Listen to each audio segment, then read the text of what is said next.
Joining us here is Sarah Perreault, Senior Associate Editor of the Old Farmer's Almanac. They have their winter weather forecast here, and she's here to tell us now a little bit about it. So, Sarah, thanks for joining us here in studio. It's my pleasure to be here. I was in town. All right, so give us the complete breakdown. From the perspective of the Old Farmer's Almanac, what kind of weather are we going to have this winter? We are predicting cold, wet, and snowy. So not unlike what you had last year. So how do you come up with these forecasts, these long-range forecasts? Well, we're using scientific principles. We're using meteorology, climatology, and solar science. And then obviously as technology is available to us, radar and whatnot, we are enhancing our formula all the time. But we have an 80% accuracy rate, so not too shabby. Now, do you do things like, do you look at caterpillars and how furry they are and those kind of things as well? We look at them, but it doesn't go into our formulations. Okay. But who wouldn't want to look at a furry caterpillar? Right. So when did you make this prediction? When were you on record saying? I think you called it the T-Rex of winters. I mean, you guys were pretty apocalyptic about. We this said winter. it was the T-Rex of winters. We said it's going to be a refrigeration because most of the country is going to be pretty cold, including this area right here. We put our forecast together about a year in advance. So even though the book just came out last month, I mean, we were working on this time last year. So last year we were putting our forecast together. You predicted what the weather would be this year. Yeah, pretty risky, isn't it? Well, yeah, and so I hear this. I weather is important. It's very important to me, and so I try to stay up to speed on these things. And I'm not one to always trust the federal government and their mandates and things like that. However, when it comes to this, they won't predict weather more than maybe they do a 3-month forecast, but generally speaking, specific to weather conditions and precipitation, they're not going to go more than 3 or 4 weeks out. Based on, I think what they use is the North Atlantic Oscillation. Right, oscillations. Yeah. But they don't have that has to do with the moisture and the temperatures and things like that. They don't have that information until just a few weeks out. How can you do this a year in advance? Well, like I said, we're using climatology, so we're using 30 years of weather patterns, and solar science is a huge part of it. We are looking at right now the solar cycle is very minimal now. We're supposed to be in a solar maximus. Right. But the solar maximus has not been all that great. No, Labor Day of last year, not the one we just had, but the one before that, we had a peak. That was supposed to be one of our greatest peaks. It was one of the lowest peaks in 300 years, which points to colder weather. But you look at cycles, and many people believe that this kind of thing is cyclical and somewhat predictable. Tell me more about the cycles. Oh, absolutely. A few years ago, we ran an article showing from the Little Ice Age all the way up to, I think the article came out in 2009, 2010.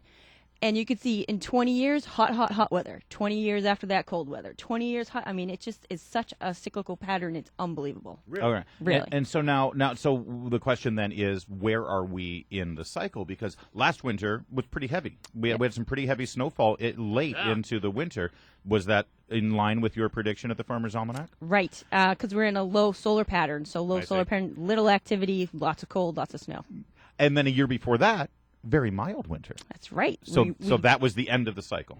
Well, not the end, but the very starting point of it, coming out of the old one, getting into the new one. So I think that when just everyday people who don't work at the Almanac or don't work for the National Weather Service, they sense, well, we had a cold winter last year, we had a very mild summer.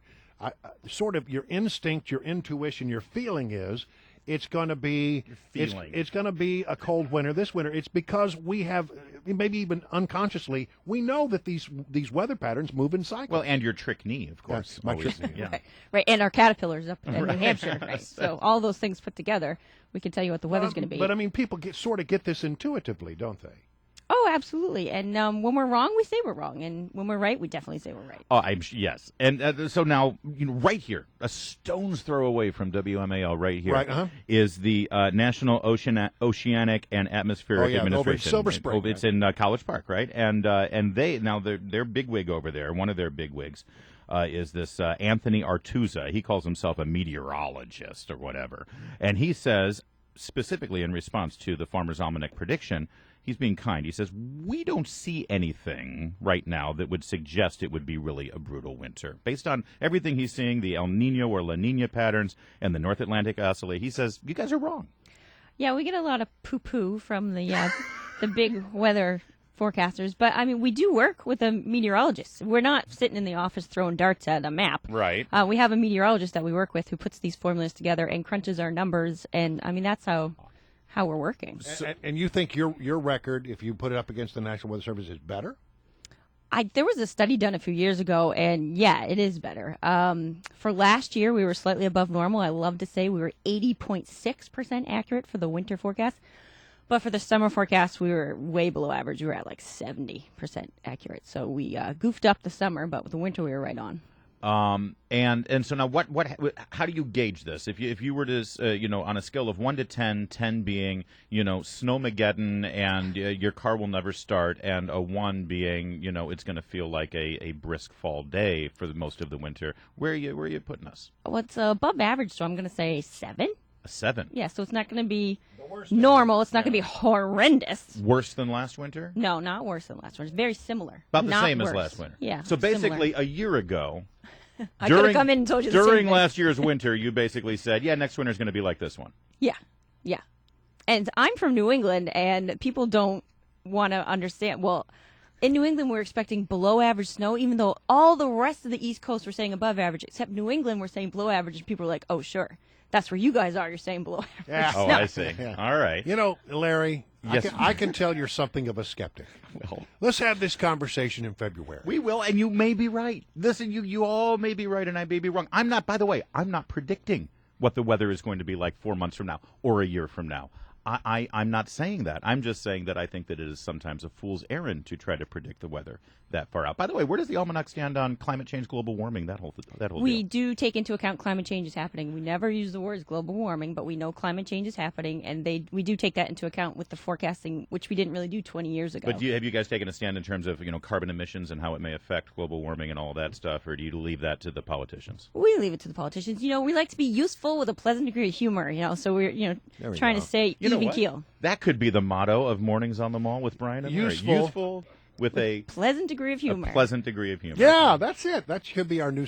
I like that. Let's You're about- welcome. turn that into a promo, would you? Thank you. Can we need use to that? pay a royalty to Ben You Franklin might, now? you know what, yeah. Well, all me, right. you could just make it out to me. Well, Thank Sarah you, Sarah. Perreault with the Old Farmer's Almanac. Thank you so much for joining us. Thanks. It was great fun. I really hope you're wrong. I do too.